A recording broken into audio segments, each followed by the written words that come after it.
Hi guys, welcome to Authentic Drummer. Thanks for watching. Just a bit of a fill lesson today. I'm going to show you a little lick, something I use occasionally. Involves using some triplets, some different parts of the kit.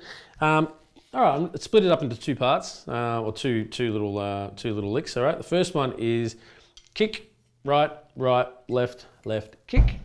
All right, so that's kick, right, left, kick. And then another one, which is just on the snare drum, as right, left. All right, so the accent is on the right. And the accent kind of becomes like a pseudo backbeat. It kind of crosses the beat too because it's a 9-stroke fill. All right, so I'll play it slowly for you and you can just sort of see what it is, and then we'll speed it up and I'll start to put it into context for you as well. All right, sounds a bit like this.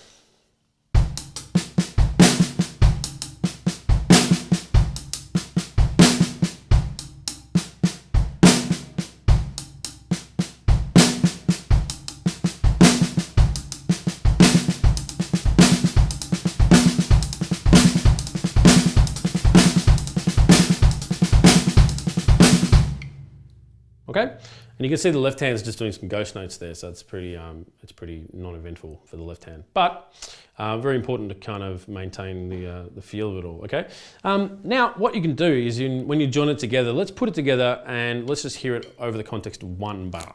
Okay, so I'm going to play a bit of a groove for you, and I'll play it as a fill, and you can sort of see how it fits into the one bar. If you've got your PDF with you there, which is attached to this lesson on the site, so if you're on YouTube, go across to the site and grab it. It's free, and you can see how it sort of fits into the one bar. Okay, sounds a bit like this. I'll do a groove and then we'll do the fill. 3, 4.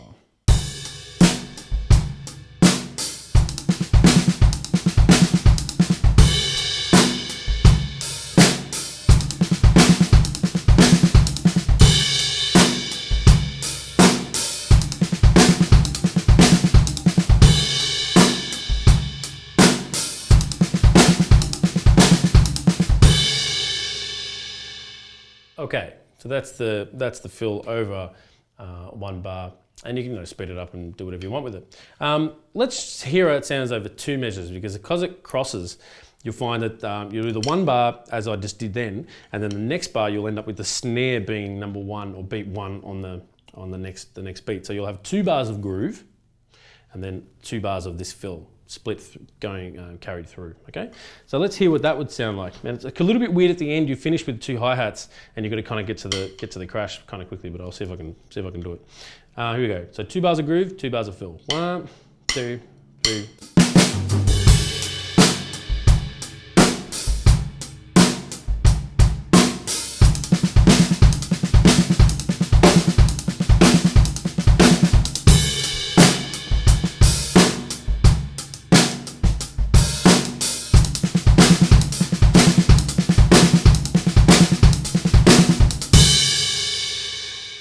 Cool. If you've got Dennis Chambers' kit, you can have a crash over there or something, and then that would solve your problem, all right? But realistically, I do the fill like that, but I'm going to add some toms, and you can substitute your right hand, especially you can substitute around the kit. So this actually makes it a little bit easier at the end to get, say from the floor tom to the crash. So let's hear what this would sound like integrating some of these. So maybe the first tom and the floor tom. All right, same thing. 2 bars of groove, 2 bars of fill. Here we go. 1, 2, 3.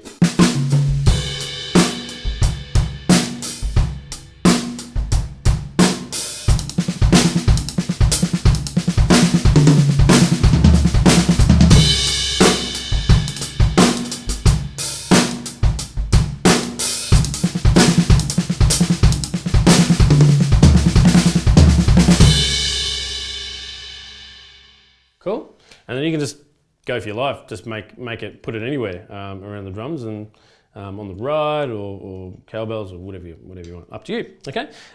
Let's just hear it coming from. It sort of applies to different styles as well. So I might play a Latin groove now, and we'll do the fill and see what it sounds like. All right. 1, 2.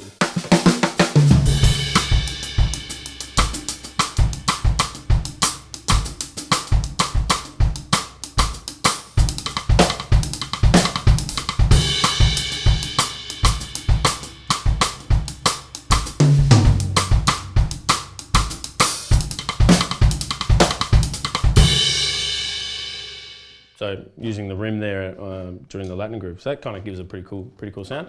I'm going to play a jazz thing now, and I'm going to make it one bar. The one bar that we've been using, I'm going to sort of make it into, instead of 16th note triplets, it's going to be 8th note triplets, and that means that it'll go over 2 bars. So 2 bars of jazz, 2 bars of a jazz feel, and then 2 bars of the groove. Okay, of the fill. Okay, here we go. 1, 2, 1, 2, 3.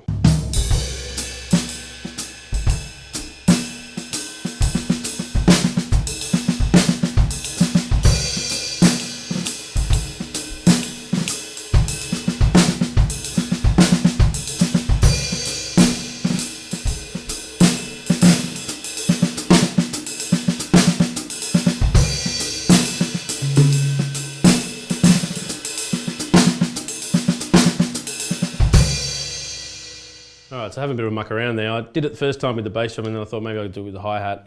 So I substituted the hi-hat for the bass drum part. So anyway, look, cool handy little triplet fill. That's what I call it, the handy triplet fill. So you can take it and do what you want with it. Alright, we'll see you soon. Thanks.